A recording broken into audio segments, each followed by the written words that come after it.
Poutine est entré ce mardi 9 juin 2026 dans une phase de pression brutale que Moscou tente de dissimuler, mais qui apparaît au sein même de la Russie. L'Ukraine vient de remporter une victoire impressionnante en attaquant certaines cibles stratégiques à l'intérieur de la Russie, tandis que le Kremlin tente de riposter avec des essaims de drones et de missiles contre les villes ukrainiennes. Cela s'est manifesté par des explosions à Belgorod, des incendies près de Saint-Pétersbourg, des attaques contre des infrastructures pétrolières, des drones visant des locomotives militaires et de nouvelles technologies pour abattre les Shahed avant qu'ils n'atteignent les villes. La Russie a encore la capacité de faire mal, et elle l'a montré lors des attaques contre Kharkiv et Chouriv, mais la différence maintenant, c'est que Poutine n'arrive plus à maintenir la guerre loin de chez lui. Moscou est en proie à la panique, avec une nouvelle vague aérienne, alors même que l'Ukraine progresse dans la défense de son ciel, fait pression sur la logistique russe et ouvre la voie politique au sein de l'Union européenne. La guerre que Poutine voulait transformer en une guerre d'usure contre Kiev est revenue comme un retour de bâton sur le territoire russe, ce que Poutine tente de cacher. Pourquoi Moscou perd-elle en profondeur? Comment l'Ukraine a-t-elle inversé la situation dans les airs et à l'arrière? Je t'explique tout de suite. Si tu aimes ce genre de contenu direct et sans détour, pense à t'abonner, parce qu'ici, il y a une vidéo comme ça tous les jours. Dans la région de Belgorod, près de la frontière avec l'Ukraine, une grosse détonation a touché un dépôt de munitions et provoqué des explosions secondaires, signe qu'il y avait du matériel militaire stocké sur place. Quand un arsenal explose, les munitions cessent d'arriver sur la ligne de front. La logistique doit être réorganisée et Moscou dépense davantage pour remplacer ce qu'elle a perdu. Belgorod est devenu le symbole de la nouvelle pression ukrainienne, car la guerre a atteint des zones qui alimentent directement l'attaque russe. Saint-Pétersbourg est également apparu au centre de cette séquence. Des rapports ont fait état d'une explosion et d'un incendie dans une zone liée au complexe Arsenal, avec des soupçons d'implication de matières chimiques et d'installations industrielles utilisées dans la chaîne militaire russe. Un incendie dans ce type de structure, près d'une vitrine majeure de la Russie, nuit à la propagande de sécurité que Vladimir Poutine tente de promouvoir auprès de son peuple. La Russie a répondu comme elle le fait depuis le début de l'invasion à grande échelle, en attaquant des villes ukrainiennes avec des drones et des missiles. Kharkiv et Chouriv ont été touchés pendant la nuit, faisant des morts, des blessés et des dégâts dans des zones civiles. À Chouriv, les autorités locales ont signalé des victimes après une attaque au missile. À Kharkiv, des drones d'attaque ont frappé plusieurs endroits de la ville. La logique russe continue d'être de faire pression, d'abandonner la population, d'épuiser la défense ukrainienne et d'essayer de vendre la terreur comme une victoire militaire. Mais cette méthode n'a pas résolu le problème de Poutine. Moscou prépare aussi de nouvelles vagues d'attaques aériennes. L'alerte à Kiev est que la Russie tente de combiner des drones et des missiles pour une offensive plus importante dans les prochains jours, en répétant la tactique de saturation de la défense ukrainienne. Des drones Shahed sont lancés en grande quantité pour forcer l'Ukraine à dépenser des munitions, à déplacer des équipes et à ouvrir des brèches pour des missiles plus lourds. La différence, c'est que Kiev évolue rapidement. Cela change le coût de la guerre. C'est là que l'Ukraine reprend l'avantage dans le ciel. La défense aérienne ukrainienne combine de grandes batteries, des armes anciennes, des radars, des équipes mobiles, des drones intercepteurs et des logiciels de guidage.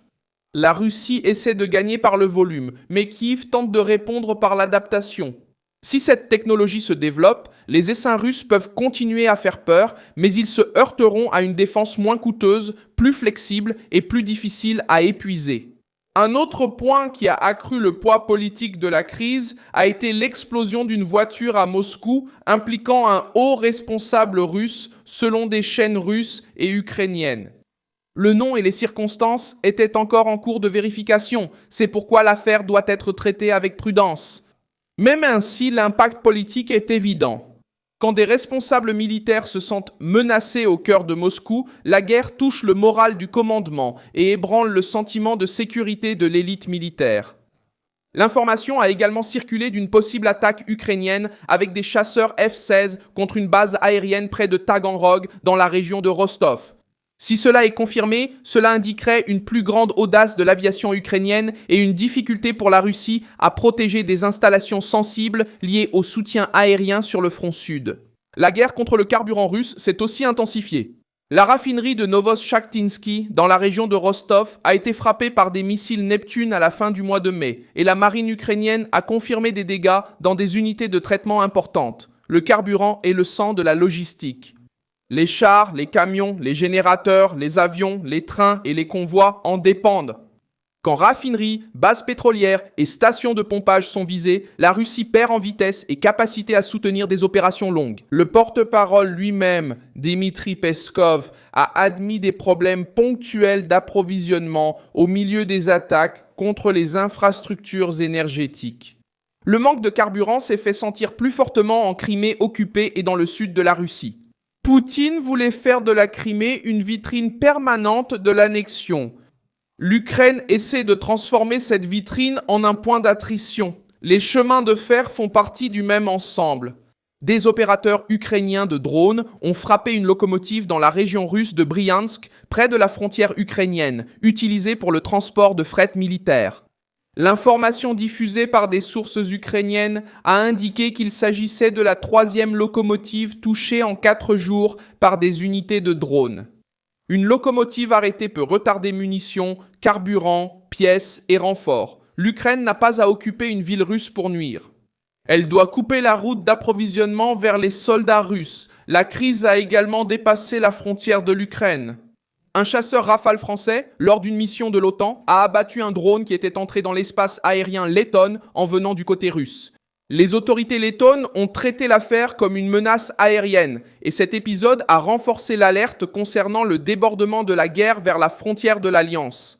Même avec l'explication impliquant une interférence électronique russe détournant des drones, le résultat a été une tension accrue. L'OTAN a été obligée d'agir dans le ciel d'une nation membre. Sur le plan politique, qui va progresser ? L'Ukraine et la Hongrie ont conclu un accord clé sur les droits de la minorité hongroise en Transcarpathie, facilitant le déblocage partiel des négociations d'adhésion de l'Ukraine à l'Union européenne. L'Ukraine continue de s'intégrer à la structure européenne, tandis que la Russie s'enfonce dans la guerre, les sanctions et l'isolement. Zelensky a également maintenu l'offensive diplomatique. Il est revenu de discussions avec des dirigeants européens, a parlé avec des envoyés des États-Unis au sujet des efforts pour mettre fin à la guerre et a rencontré le roi Charles III au Royaume-Uni. La rencontre ne change pas à elle seule le champ de bataille, mais elle renforce l'image selon laquelle Kiev continue de bénéficier d'une marge de manœuvre, de soutien et d'attention politique. La Russie peut encore causer de la destruction. Les attaques contre Kharkiv et Chourouiv montrent que Moscou conserve la capacité de lancer des drones et des missiles contre des zones civiles. Et l'Ukraine dépend encore de plus de défense aérienne, de plus de munitions et de plus de soutien. Mais la situation de ce mardi montre un changement important. La Russie attaque, mais elle subit aussi des frappes sur ses arrières. L'Ukraine souffre, mais elle met la pression. Arsenaux, carburant, chemin de fer, base et diplomatie. Poutine a déclenché une guerre pour soumettre Kiev. Maintenant, il voit Kiev porter la guerre jusqu'au point névralgique de la machine russe. L'Ukraine, en situation de danger, renforce ses attaques contre les sites où Moscou maintient sa capacité de drones et de missiles. La différence est que l'Ukraine, face à la Russie, a plus de défense aérienne, de munitions et cible mieux les objectifs importants. Nos alvos qui realmente pesam.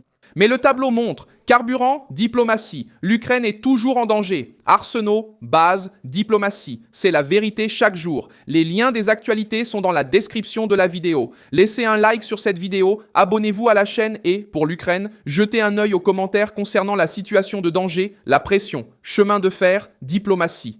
Ukraine. E ao final, dê uma olhada nos comentários para você ficar ainda... Défense aérienne, munitions et soutien.